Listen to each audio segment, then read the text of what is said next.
Okay, well it's March, and as well as sowing loads of veg on the plot, it's just as well to think about sowing some flowers as well.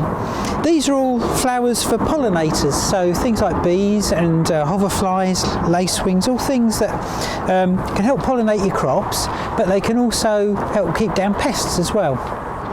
And we've got things like Borage here, which is a really great, it's a bee magnet, this one. Always grow some of this, some outside and some in the polytunnel, particularly if you're growing things like beans, that sort of thing, brings the bees in. So they're really good. But any simple flowers are good for bees, so we've got things like Californian poppies, nothing with too many petals, just nice open single flowers are the best.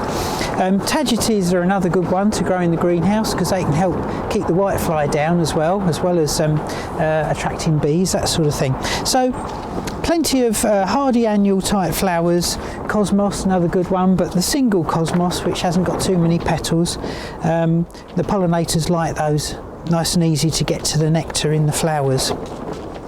So borage is a good one.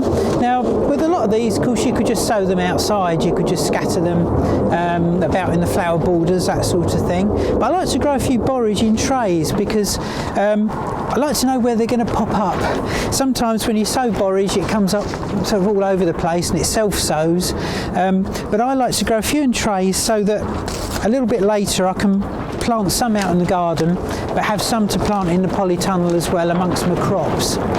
And they're nice big seeds, so really easy to sow, lovely big things, and really easy just to scatter thinly over a seed tray. But as I say, if you wanted to, you could just sow them outside either in rows, or if you want it to be less formal, of course, you can just scatter them and just rake them in, or you could put them in circles so that they look nice and a little bit more natural than straight rows in a flower border. But what I'll do is let these come up and won't sow too many, don't want thousands of them, and as I say, they will self-seed a lot of these things, and borage, once you've sown it once, you probably won't have to sow it again, it will keep popping up. And what I'll do if that happens is just let the seedlings grow to they're well established, and you can dig them up and move them around if you want to. This is a nice little mixture of purple and white, which is good. So I've sown them quite thinly over a seed tray. Could use a little tray with a propagator lid if you wanted to. But so these are very hardy, they won't need any heat. But once you've scattered them on top, you can either sieve some compost over the top, or use a little bit of vermiculite. Got some vermiculite here, and if you put it in a pot, you can just use that to, as if it's a sieve, just an ordinary pot. Sieve a little bit over the top.